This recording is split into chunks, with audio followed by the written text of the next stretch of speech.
Composure is often misunderstood as passivity, but in politics, it can be the sharpest weapon in the room. When Senator Tommy Tuberville launched into his criticism of diversity programs, his words carried a confrontational edge. He spoke with the confidence of someone who had spent years leading locker rooms, where volume and dominance were often tools of authority. His tone suggested certainty, the kind that leaves little room for questioning. Yet across from him sat Representative Jasmine Crockett, whose silence in that moment spoke louder than his speech. She listened carefully, pen in hand, not rushing to interrupt or roll her eyes. That small act of restraint set the tone for everything that would follow.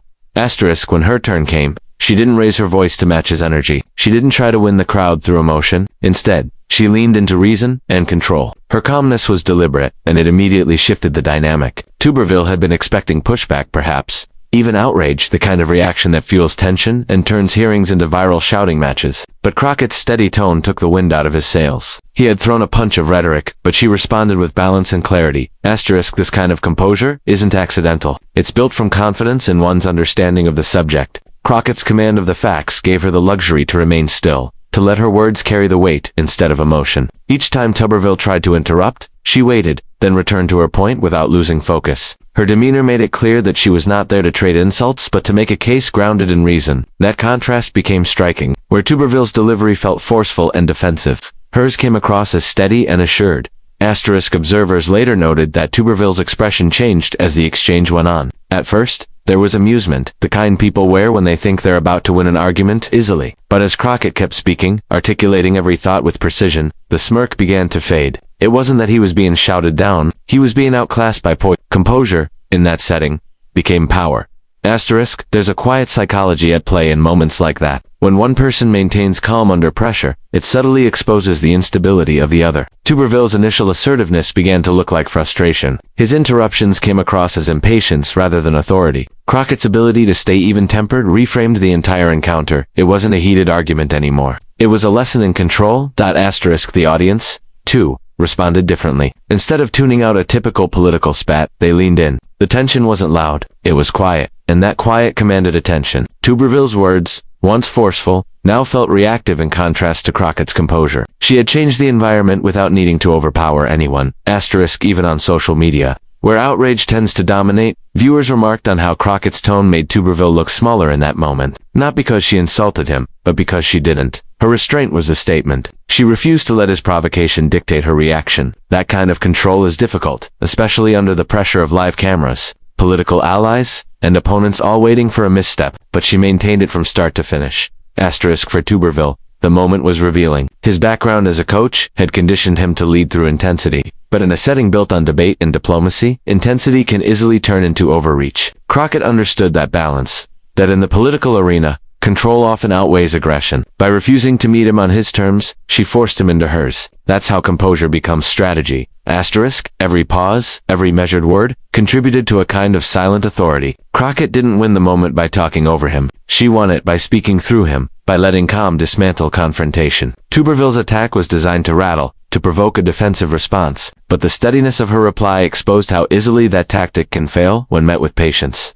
Asterisk, in the end, it wasn't about volume or dominance. It was about contrast. Tuberville's energy might have filled the room, but Crockett's composure owned it. She proved that in politics, as in life, the person who keeps their cool under pressure doesn't just survive the moment. They redefine it. Asterisk. Knowledge has a way of silencing even the loudest critics. And that was exactly what unfolded when Senator Tommy Tuberville tried to challenge Representative Jasmine Crockett. His comments about diversity programs in the military were sharp and dismissive, but what made them stand out wasn't just what he said, it was how confident he seemed while saying it. Tuberville spoke like a man certain of his facts, using phrases that sounded authoritative, but lacked the depth that comes from true understanding. He spoke in broad generalizations about lowering standards and hurting discipline, yet offered little in the way of evidence. Crockett, on the other hand, came armed with something far more powerful, preparation. Asterisk. When she began to respond, there was no hesitation. She had clearly done her homework. She didn't rely on emotion or clever phrasing. She relied on data. She cited official reports from the Department of Defense,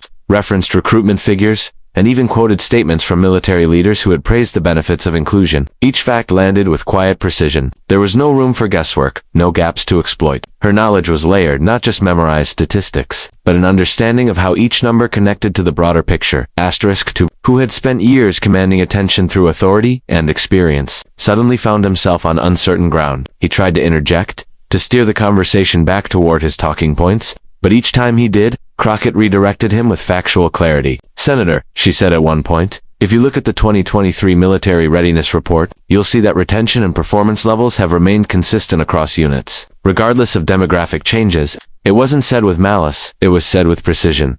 Asterisk, that kind of precision is what separates surface-level arguments from substance." Tuberville's words had emotional resonance, but Crockett's had credibility. When someone speaks from a foundation of real knowledge, their tone naturally shifts. There's less defensiveness, less need to dominate. It's the quiet confidence of knowing you don't have to raise your voice to be right. Crockett carried that energy through the entire exchange. Every statistic she mentioned built on the last, creating a narrative of logic that Tuberville couldn't easily disrupt. Asterisk observers in the room noticed the shift. What began as Tuberville's attempt to frame the issue as a problem of discipline was slowly being reframed as a misunderstanding of progress. Crockett's mastery of the details made it impossible to dismiss her argument as political spin. She wasn't just countering opinions, she was correcting misconceptions in real time. That distinction mattered, because it showed the difference between speaking from assumption and speaking from study. Asterisk, Tuberville's challenge revealed something about the value of knowledge in high-pressure moments. When faced with opposition, people often fall back on emotion, on trying to win by being louder or quicker. Crockett did the opposite. She slowed things down, walked through her points carefully, and let the facts speak for themselves.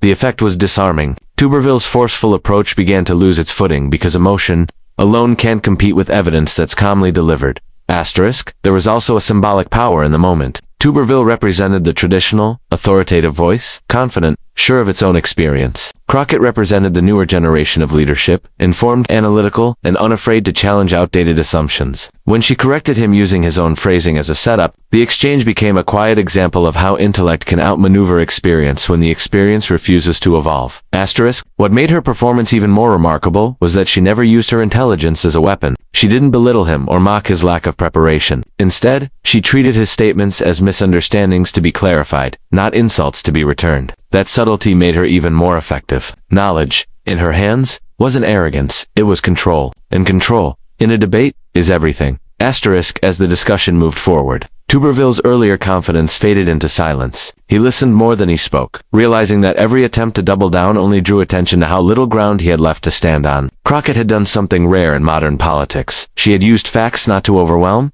but to elevate. She made information feel powerful again, not as a weapon, but as proof of integrity. Asterisk, for those watching, the lesson was unmistakable. Knowledge doesn't just strengthen arguments, it reshapes conversations. Tuberville's approach, built on rhetoric and conviction, met its match in someone who had taken the time to understand the issue fully. Crockett's mastery didn't just silence him, it redefined what credibility looks like when the cameras are rolling and the stakes are high. Asterisk. Respect has a way of cutting through tension, and in that congressional exchange between Senator Tommy Tuberville and Representative Jasmine Crockett, it was respect that ultimately shifted the tone of the entire room. From the moment Tuberville began speaking, his comments carried an edge, sharp, dismissive, and rooted in frustration. He spoke in the kind of direct, almost combative tone that tends to spark conflict. He criticized diversity programs, questioned leadership decisions, and implied that certain policies were weakening the fabric of the military. His words weren't just policy disagreements. They came across as personal judgments about priorities and values. For many watching, it was the kind of rhetoric that could easily ignite an argument. But Crockett didn't take the bait. Asterisk instead.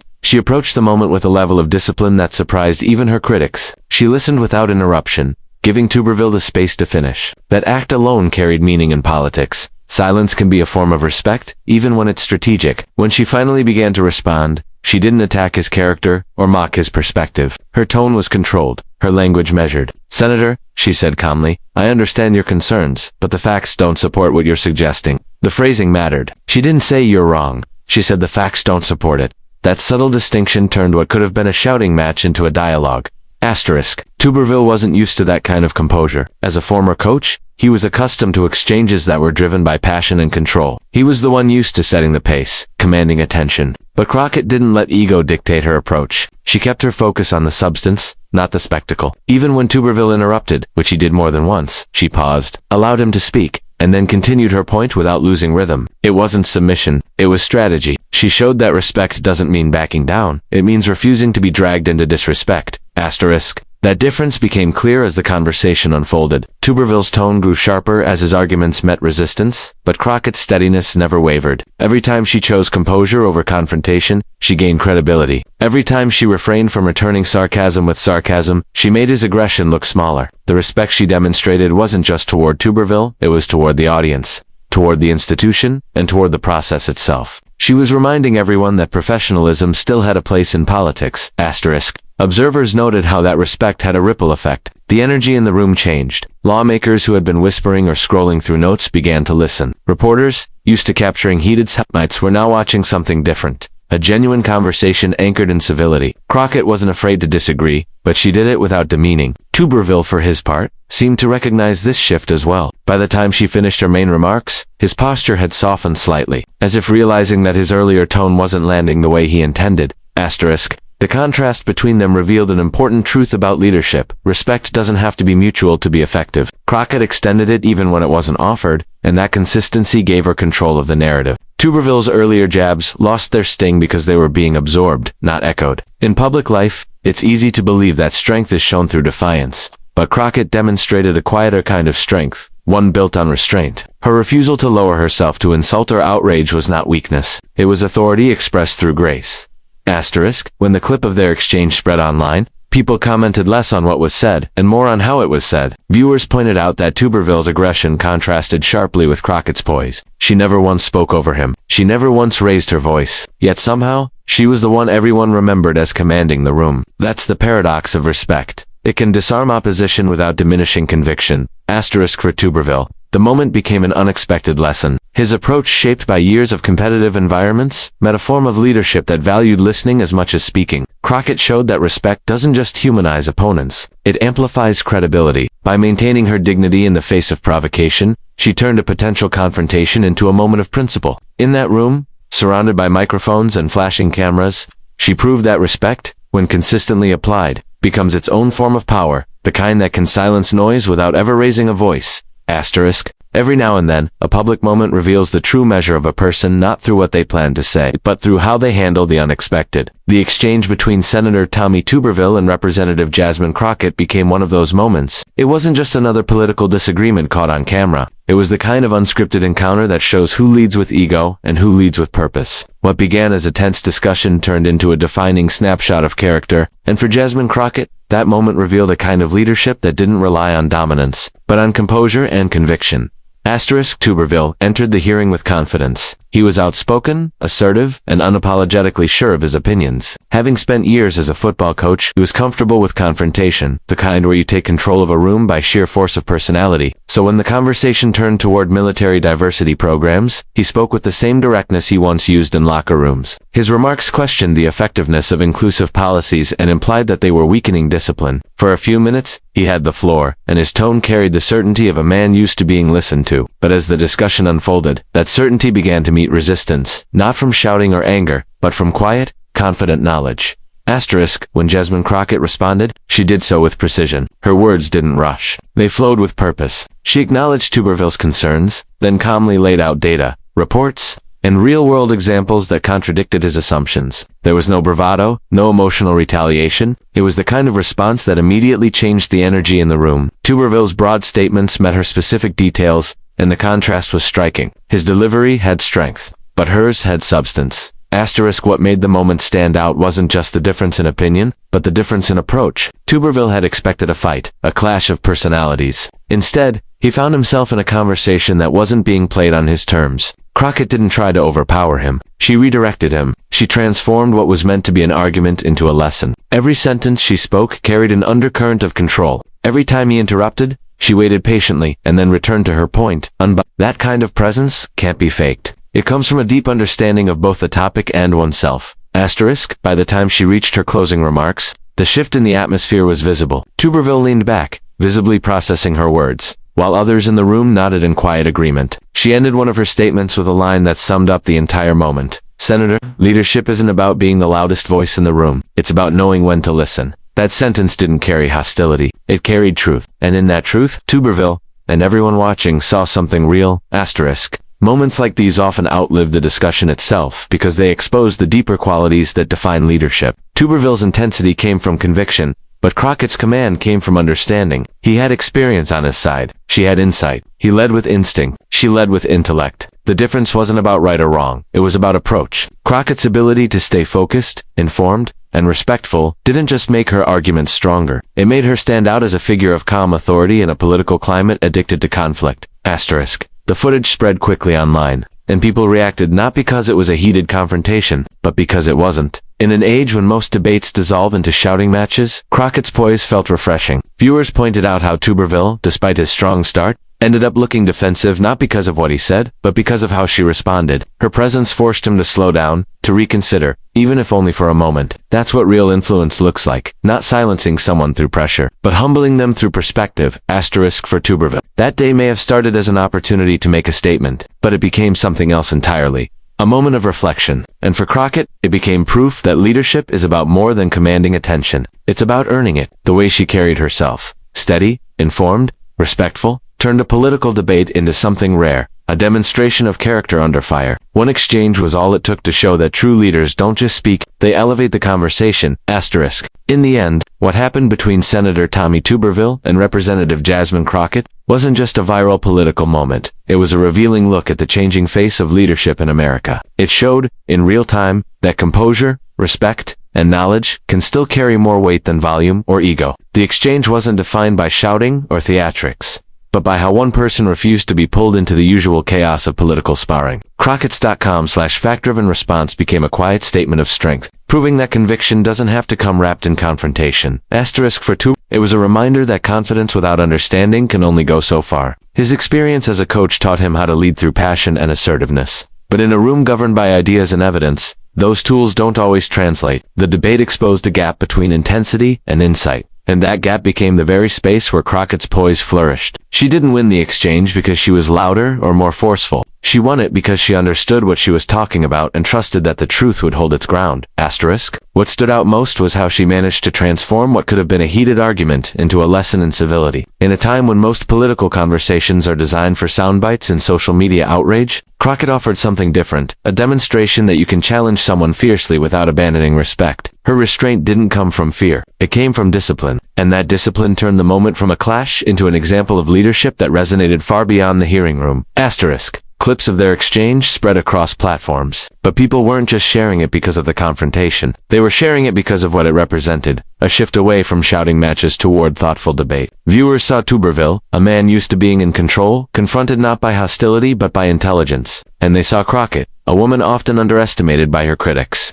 prove that facts, delivered with patience, can disarm even the most confident opponents.